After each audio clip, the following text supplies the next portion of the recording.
Videos போட்டு ரொம்ப நாள் ஆச்சு. 8 மந்த் முடிஞ்சு 9th மந்த்தும் ஸ்டார்ட் ஆயிருச்சு. ஃபுல்லாக கோல்டு, அதனால் எதுவும் பண்ண முடியல. கிச்சன் ஓரளவுக்கு நீட் பண்ணியிருக்கேன். இந்த சைடில் அப்படியே இருக்குது, நிற்க முடியல. ஸோ அந்தளவு ஒர்க் பண்ண முடியல முன்ன மாதிரி. ஸோ பாப்பா கொஞ்சம் பாட்டை போட்டுட்டு ரூமை மட்டும் தட்டி பெருக்கிட்டோம்னா படுக்க வச்சிடலாம் கொஞ்சம் பால் கொடுத்து அப்படின்ட்டு என்னோடய ஈவினிங் ரொட்டீன் தான் உங்களோட ஷேர் பண்ணிகிட்ருக்கேன். ஸோ 9th மந்த் இன்னும் ஒரு 3 வீக்ஸ் இருக்குது குழந்த பிறக்க. சி செக்ஷன் அப்படின்றதுனால டாக்டர் வந்து டேட் வந்து நெக்ஸ்ட்டு மந்த் ஸ்டார்டிங் போல் வச்சுக்கலாம் அப்படின்ற மாதிரி சொல்லியிருக்காங்க. நெக்ஸ்ட்டு விசிட்டில் வந்து கன்ஃபார்மாக டேட் என்ன அப்படின்றத ஷேர் பண்ணுவாங்க.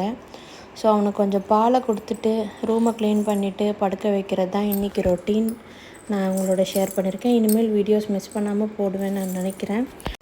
ஆஃப்டர் டெலிவரி என்னென்ன ஃபுட்ஸ்லாம் சாப்பிடலாம் அப்படின்றது நான் ஷேர் பண்ணலான்னு இருக்கேன். உங்களுக்கு இந்த மாதிரி வீடியோஸ் பிடிக்கும், என் சேனலை சப்ஸ்கிரைப் பண்ணிக்கோங்க.